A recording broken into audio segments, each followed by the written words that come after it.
you would think that the only things that are happening are on the far right and the far left, and that because that's where the coverage is. I mean, that's where the fiery rhetoric and the hyperpartisanship exists.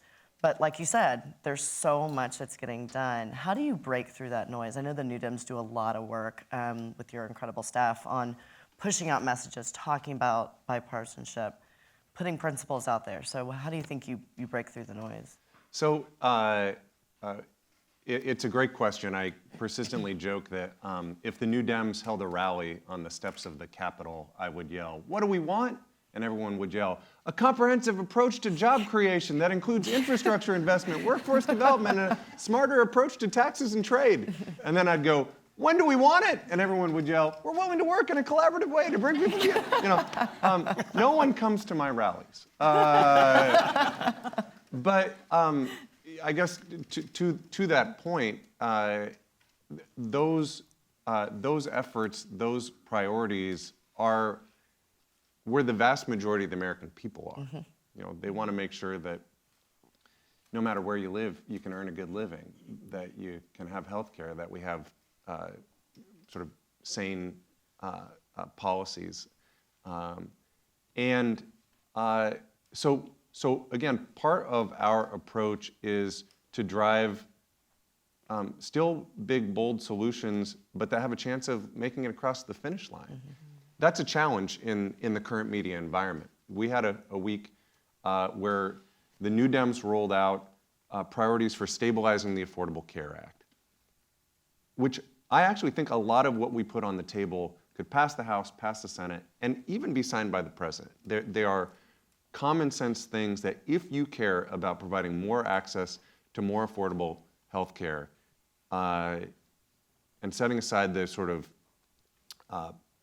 partisanship around healthcare issues, we could move forward. We did that in the same week that there was a hearing on a single payer proposal. So quick question. How many think that the New Dems stabilization of the Affordable Care Act package got the most media attention?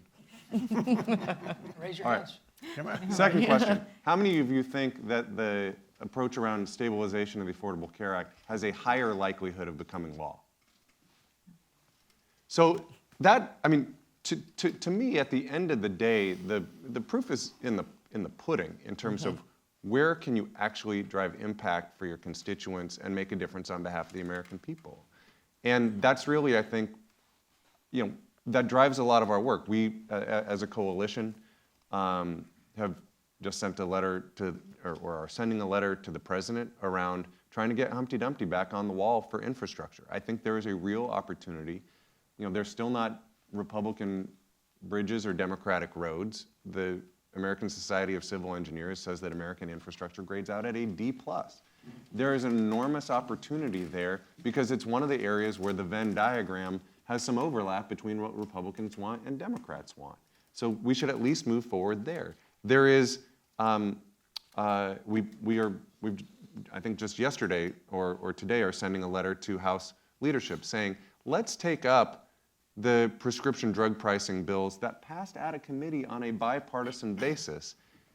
They got attached to some things that lost Republican support, and as a consequence are going, you know, they're nowheresville in the Senate. Mm-hmm. Let's at least take those up as standalone bills, have them pass with broad bipartisan support in hopes that they can get done and actually start providing relief to the American people.